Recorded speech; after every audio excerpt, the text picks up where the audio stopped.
Now today, we've got parked behind us a beautiful dusty red 1989 GMC Sierra 2500 series pickup truck.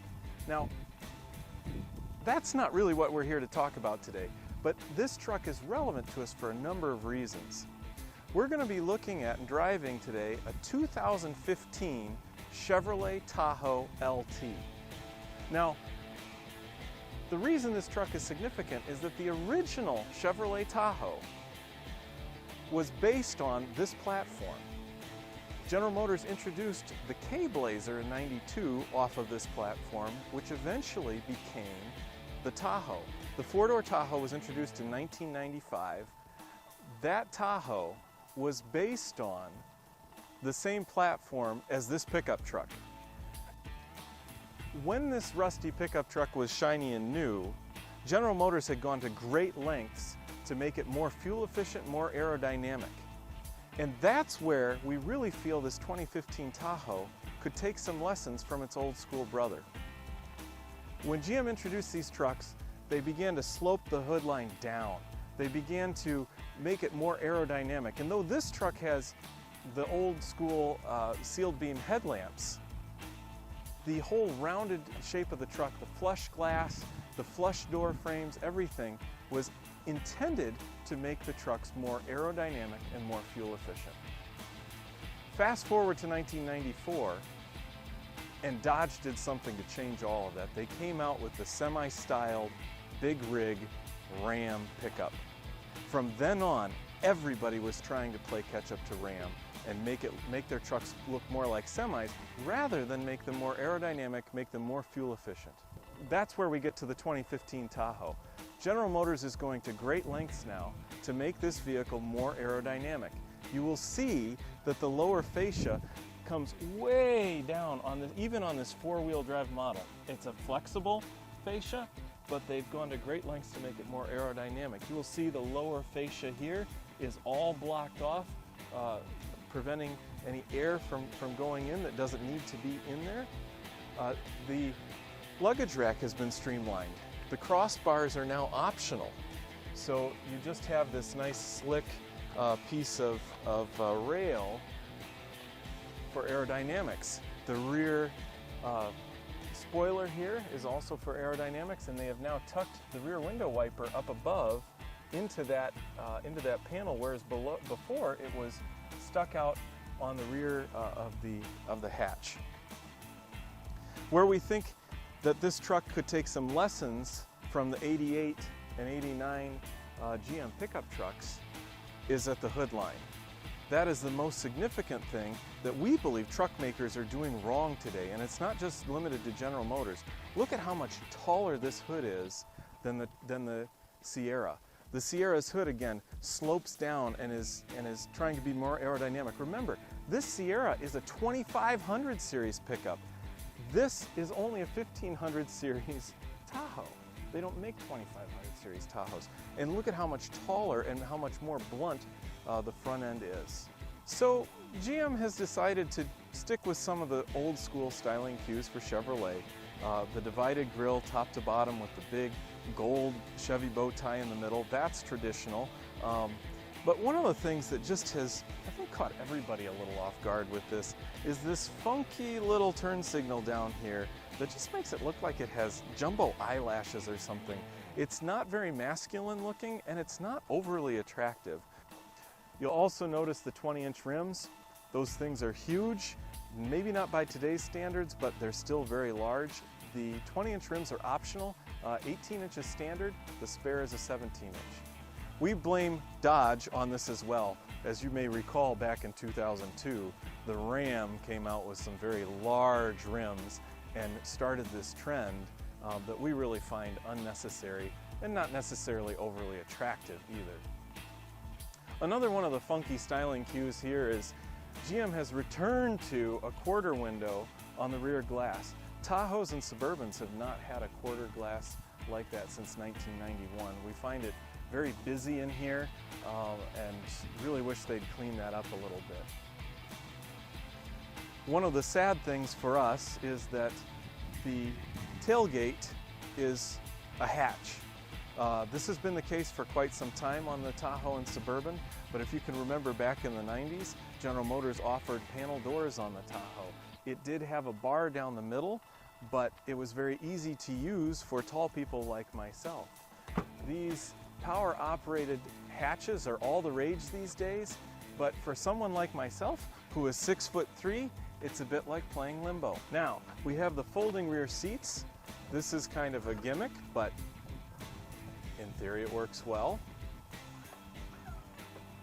No reaching over to get into the rear compartment. You'll also see here General Motors has done something that is playing catch-up to the Ford Expedition. Now, the Ford Expedition has had an independent rear suspension for quite some time.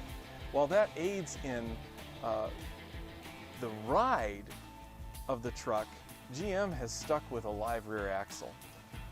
One of the things that has done, it has robbed rear footwell space, but also it has meant that the rear seat has to sit up a little bit higher above the floor because it can't fold down into that space that the independent rear suspension would allow. So GM, to get a flat load floor here, has decided that they would raise the floor to actually be even with the seat rather than lower the seat to be even with the floor. It's kind of it's really a Band-Aid solution, and we really wish that they would follow Ford's lead on this. What it has allowed is an above floor small cargo space for some small items should you want to stow something out of sight. You'll also notice with the luxury package we have power buttons for the middle row seats to fold down as well. So under the hood we have a old school Chevy small block. That's not what GM calls it these days, but it is the 5.3 liter Ecotec V8. It puts out 355 horsepower and 368 foot-pounds of torque. Now that's the base engine, but it does plenty well hustling this thing down the road in all of its 5,000-pound glory. Amazingly, GM is still using a 6-speed automatic with this V8, and yet we're able to get over 22 miles per gallon on the highway. The EPA rating is 22 highway, but we actually were able to achieve better than that during its stay with us, getting up over 23 at times. It does have cylinder deactivation, which is some nice mixture of new technology with old technology. There is a display on the dash that tells you when you're in V8 or V4 mode. It does seem to be in V4 mode quite a bit, so it seems that you really don't need that 355 horsepower for a lot of the time you're driving. It's really just getting that big beast up to speed. Behind the keyless entry doors, we have a very luxurious interior. This is the type of luxury that used to be reserved for the Escalade. One of the things we love to mention is that old school column shift that allows for a bench seat should you so option. We think the quality of materials on the instrument panel and on the center console and seats are very high quality. Some of the odd things though with this interior is that big panel gap just above the My Touch screen. It really looks fairly low class. It's as big of a parting line as we have on the glove box door opening, which seems a little bit silly, but it's there for a purpose. We have a nice screen which inside will store your accessory of choice. It plugs into the USB port and you can keep it out of sight and out of mind. It's a very seamless thing, so that's why that parting line is there. Now our middle row, you can see, is quite cavernous. We have a fairly flat floor. We have a very wide bench seat. Captain's chairs are available, but we really like the versatility of having the ability to seat 8 people in here. Incidentally, you can save $250 if you order the bench seat for the front row. That's a nice $250 credit on a vehicle that is topping out at over $60,000. We think the versatility of 9-passenger seating is nice as well. So this is where the independent rear suspension in the Expedition gives an advantage over the Tahoe. As you can see, my 6'3" frame does not fit well into this third row. There's no place to put my feet below the rear seat.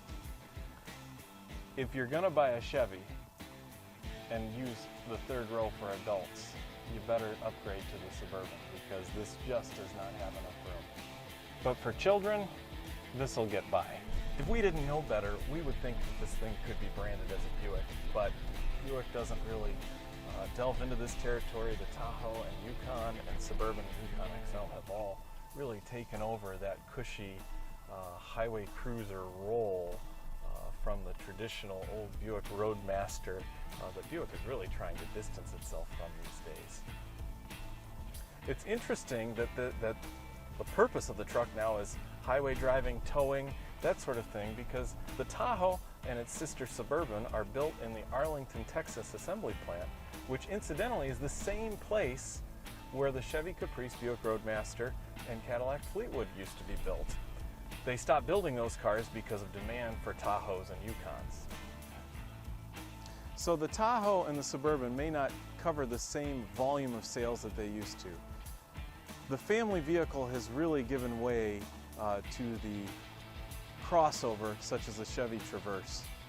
And though the volumes may be down, this is still a very capable vehicle. One of the things that will keep this vehicle around for a while in the market is its ability to tow a boat, its ability to truly go off-road, and it's just true all-around capable nature. We really would recommend the Tahoe. We do, though, hope that GM keeps updating it and keeps moving it forward so that it doesn't lag behind. We would hate to see the Tahoe and the Suburban go away. It's a pricey vehicle choice these days, but we do, at the end of the day, still think it's a good one.